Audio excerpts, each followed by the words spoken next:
Today is Father's Day, and I was watching some baseball video while zoning out and looking out the window and reminiscing on some of my favorite memories that made me think of my father.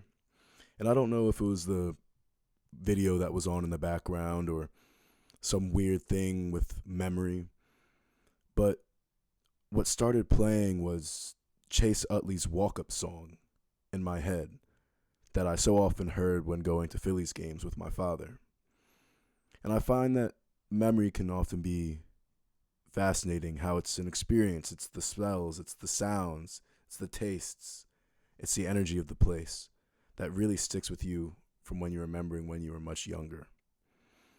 And I scrolled down looking for a point of view from the crowd, someone who used their phone to record his walk-up song, and I couldn't find anything. In the prime of Chase Utley's career, people didn't have smartphones with them, and I guess it took me down a little bit of curiosity of what was it like watching him play. Just a few videos below, I see this video titled simply Phillies versus Mets, 9th inning, August 30th, 2007. And to set the scene a little bit for you, in 2007, at the time of the first pitch, the temperature was about 85 degrees with an 8-mile-an-hour wind blowing off the south. The NL East division was hot, with the Mets at 73-59 and the Phillies at 70-62. And this was the last game to close out a potential sweep in the series for the Phillies. Line drive hit the left field. This game is tied. Coming in. When I first watched this, I got goosebumps on my arms, thinking about the memories that I had going down to Citizens Bank Park. There's a certain romance to baseball in the 2000s. Just hearing the sounds, looking at the players, the way they carried themselves, the differences in how people wore facial hair. Look at the glasses. Look at the glasses on that coat. Look at him. Have you ever... This is why 2000s baseball is peak. The style, baggy jerseys, the whole stadium's cheering at the top of their lungs. And we got to talk about Jimmy Rollins.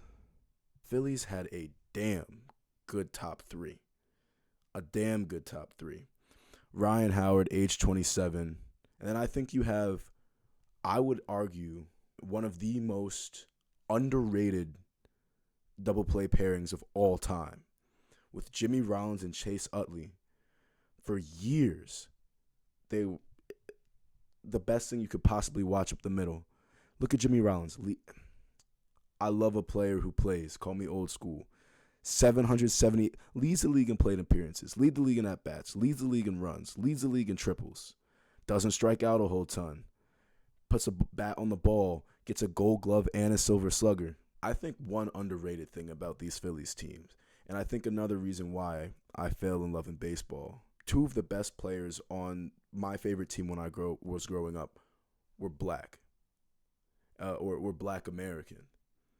And that was so meaningful to me as a baseball player who often played a lot of baseball in very white teams and against white areas.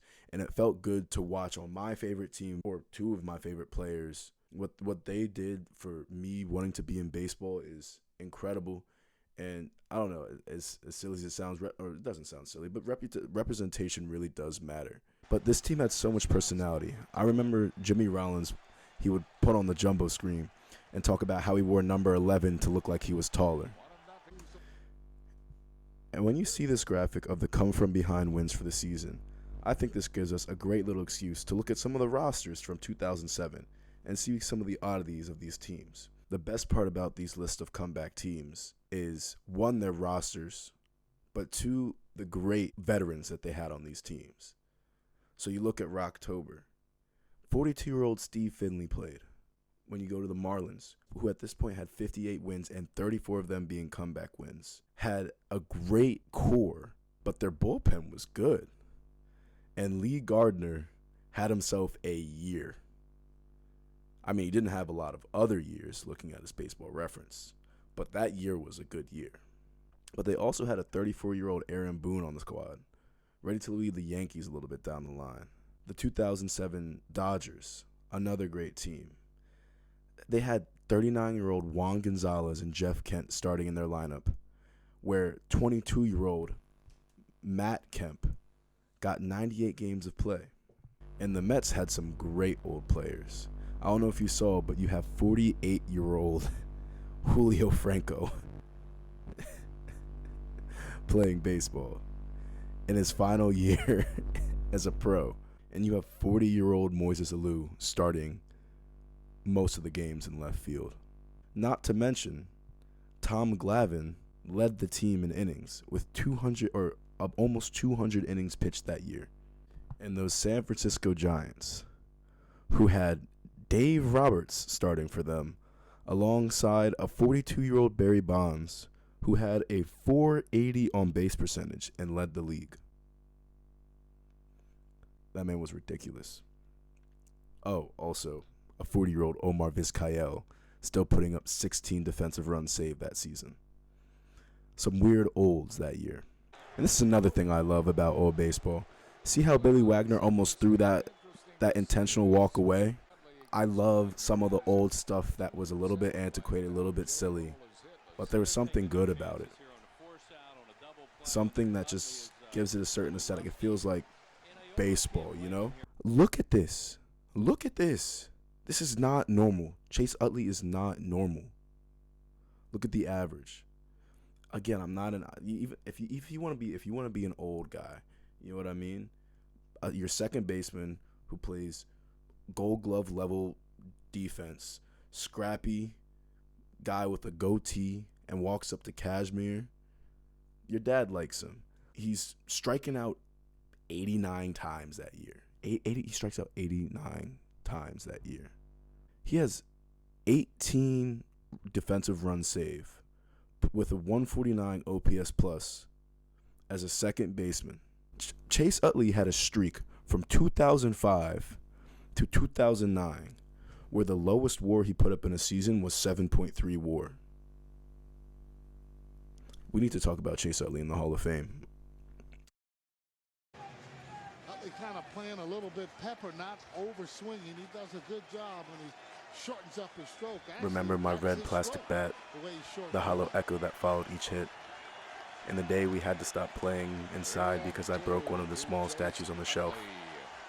Suddenly, outside was for playing, inside was for watching. What if it rained?